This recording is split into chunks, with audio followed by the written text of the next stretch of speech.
105편은 하나님이 자기 백성에 나타내시는 신실하심에 대한 찬양시입니다. 여호와 하나님은 이스라엘과 언약을 맺어주시고 그것을 신실하게 지키시는 분이시며 백성들이 가나안에서 떠돌 때 그들을 지켜주셨다고 고백합니다. 또한 시인은 여호와께서 이스라엘을 이끌어 애굽에 머물도록 하셨다가 모세의 손을 통하여 애굽에서 이끌어 내어주신 구원의 은혜를 찬양합니다. 이어지는 광야 생활에서도 자기 백성을 보살피셨으며 마침내 백성들에게 약속의 땅인 가나안 땅을 기업으로 주셨음을 찬양합니다. 시편 105편은 우리가 방금 읽어서 아시겠지만 이스라엘의 역사 속에 함께 하신 하나님을 찬양하는 그런 시편입니다.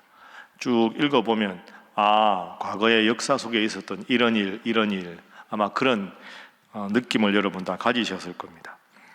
예를 들어 보면 105편의 9절에 보면 아브라함과 맺은 언약, 아브라함이 나오고 10절에는 야곱이 나옵니다. 그리고 그 이후에 17절에 보면 요셉이 나오고, 그리고 23절에 보면 이스라엘이 애굽에 들어가며 다음에 야곱이 나옵니다. 그죠? 이런 이스라엘의 족장들 이야기, 그 뒤에는 쭉 출애굽 이야기가 나옵니다. 그러니까 105편은 내가 지금 살아가고 있는 현재가 아니라 지금까지 함께 해주신 하나님, 그 은혜에 감사합니다.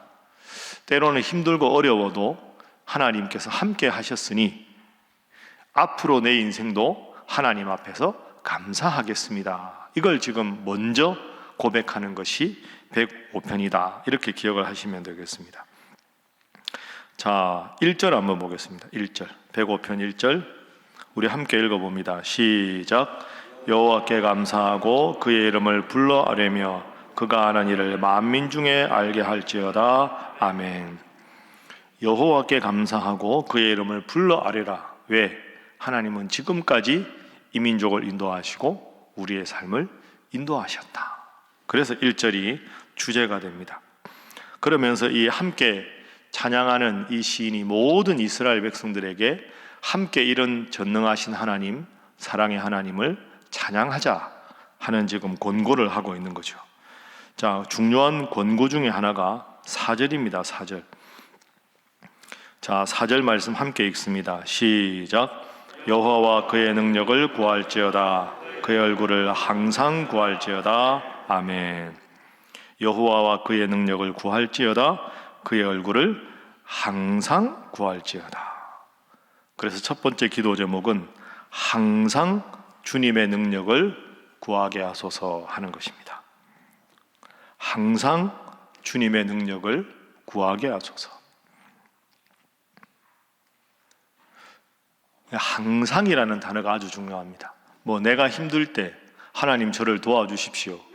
그건 신앙생활을 잘하는 사람이나 잘 못하는 사람이나 내가 당장 급하니까 할 수 있죠. 그런데 여기서 항상 구하라. 항상 구하는 것은 쉽지가 않습니다.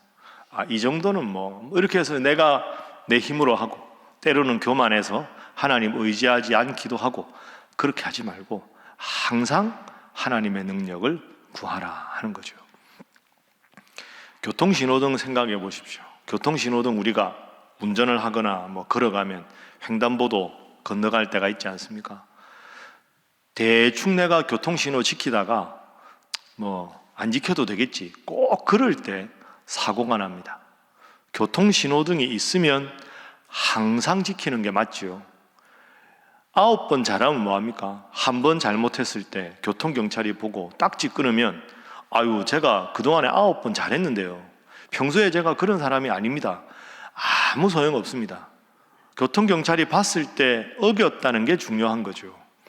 여러분, 신앙생활도 마찬가지입니다. 평상시에 신앙생활 하다가 이 정도면 되겠지, 이제는 내가 됐지, 이렇게 교만이 싹 내 마음에 딱 자리 잡을 때 이제는 기도 안 해도, 이제는 좀 마음을 놓아도 항상 그 틈을 마귀가 노리는 거죠. 근신하라, 깨어라. 너희 대적 마귀가 우는 사자같이 두루다니며 삼킬 자를 찾는다. 우는 사자는 밀림의 왕이 사자 아닙니까? 근데 그 사자가 굶주렸다면 지금 딱 보고 있는 거죠. 잽싸게 와서 먹이를 채워가려고 지금 딱 잠복 중인 겁니다. 항상 마귀는 그 틈을 노립니다. 하나님 이름을 구하고 겸손하게 살아가다가 이제는 되겠지. 대표적인 인물이 제가 자주 드는 삼손 아닙니까?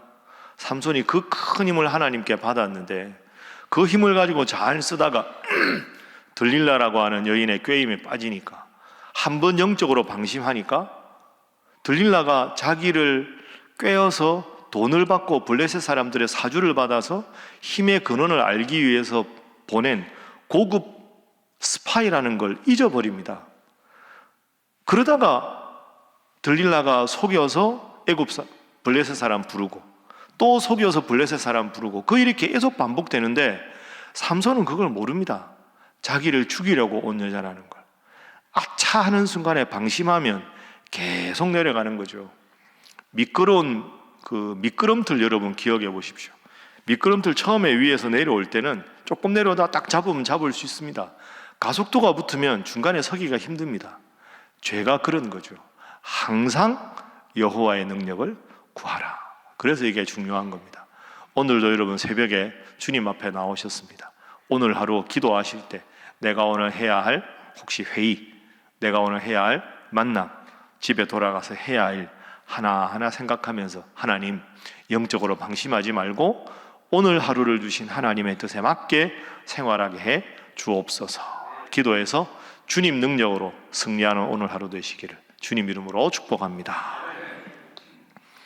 자, 쭉 이제 이스라엘 역사가 나옵니다. 역사가 쭉 나오는데 다 같은 표현인데 예를 하나 들어보겠습니다. 16절에 보면 하나님께서 그가 또 그 땅에 기근이 들게 하사 그들이 의지하고 있는 양식을 다 끊으셨도다. 그 요셉이 팔렸을 때 야곱 살던 땅에 기근이 난 거죠. 그런데 표현을 잘 보십시오. 그가 또 그 땅에 기근이 들게 하사 이렇게 말했습니다. 그 땅에 기근이 들어 이렇게 말한 게 아니고 하나님께서 그 땅에 기근이 들게 하셨다. 기근이 들었다가 아니라 하나님께서 기근을 들게 하셨다. 모든 역사의 배후에는 누가 계시다? 하나님이 계시다. 17절도 마찬가지입니다. 자, 함께 읽어봅니다. 시작. 그가 한 사람을 앞서 보내셨으며 요셉이 종으로 팔렸도다. 아멘. 요셉이 결국 어디에 종으로 팔렸습니까? 애굽에 팔려서 보디발의 집에 있다가 애굽의 총리 대신까지 되지요. 겉으로 보기에는 형들이 아버지 야곱이 요셉만 너무 편애하니까 그게 싫어서 노예 상인한테 팔아서 그 노예 상인이 결국 애굽의 그 시위대장인 보디발의 집에 종으로 팔았습니다. 객관적으로 보면 노예 상인에게 형들이 애굽에 넘겨주도록 했다. 이게 객관적인 사실인데 성경은 17절에 그가 한 사람을 앞서 보내셨으며 그가 누굽니까? 하나님이죠. 하나님께서 요셉을 보내셨다. 참 큰 차이죠. 요셉이 팔려갔다. 하나님께서 요셉을 애굽에 보내셨다. 모든 인생의 일에는 하나님의 깊은 뜻과 섭리가 있다. 이걸 우리가 알 수가 있습니다. 그래서 두 번째 기도 제목은 범사에 주님의 뜻을 묻게 하소서 하는 것입니다. 범사에 주님의 뜻을 묻게 하소서. 하나님이 왜 이 일을 내 인생에서 경험하게 하셨을까? 하나님이 내일 내가 이 일을 해야 되는데 이 일을 통해 하나님이 나에게 원하시는 뜻이 무엇인가? 그런 걸 늘 물어야 합니다. 여러분, 이런 기도 제목 많이 나누니까 이게 대수롭지 않다 이렇게 생각하시는데 그렇게 하시면 안 됩니다. 예를 들어서 사람이 어떻게 자기 좋은 것만 하고 삽니까? 때로는 만나야 되는데 내일 회의가 하나 있는데 진짜 가기 싫고 부담스러운 회의도 있을 수 있고 참석하긴 해야 되는데 뭔가 맡아야 될 일을 분명히 내일 줄 것 같아서 막 힘들 때도 있고 그럴 때 있지 않습니까? 참 안 하고 싶은데 안 할 수는 없고 해야 할 때 저 사람은 좀 안 만났으면 좋겠는데 만나야 될 때 그럴 때 그냥 가면 꼭 사단이 납니다. 그냥 가기 싫어 이런 마음으로 가면 꼭 마음이 더 불편해지죠. 그럴 때 꼭 이런 기도하는 겁니다. 하나님이 내가 지금 부담스러워하는 이 모임에 가서 어떻게 말하기를 원하실까? 하나님, 오늘 이 모임은 참 제가 부담스럽습니다. 내일 이 회의는 참 제가 힘듭니다. 하나님께서 저를 지켜주시고 하나님께서 제가 할 말을 기억나게 하시고 올바르게 처신할 수 있도록 저와 함께 해주십시오. 여러분 그렇게 기도하고 가보십시오. 하나님께서 여러분을 붙드시는 것을 분명히 느낄 줄로 믿습니다. 이게 참 중요합니다. 그래서 힘들고 어렵고 부담스러운 자리일수록 미리 단단히 마음을 하나님 붙잡아 달라고 기도하고 가면 의외로 모임이 잘 되고 은혜 가운데 내가 감정 조절도 잘하고 말에 실수도 없고 잘 하는데 그냥 불편한 마음 그대로 가면 꼭 그런 일이 생깁니다. 17절 한 사람을 앞서 보내셨다. 요셉을 보내셨다. 그러니까 요셉의 훌륭한 점은 이 점입니다. 여러분 성경을 가만히 보십시오. 요셉 이야기가 창세기 37장부터 50장까지 쭉 나오는데요, 요셉은 불평한 적이 없습니다. 요셉이 좋은 일만 있었습니까? 아니거든요. 요셉이 억울하게 당한 적이 참 많잖아요. 아버지가 자기 좋아했는데 형들이 화가 나서 그냥 죽일까 하다가 팔아버렸습니다. 보디발의 집에 가서 얼마나 잘했습니까? 그랬는데 보디발의 아내가 얼굴이 준수한 요셉을 보고 자꾸 유혹을 합니다.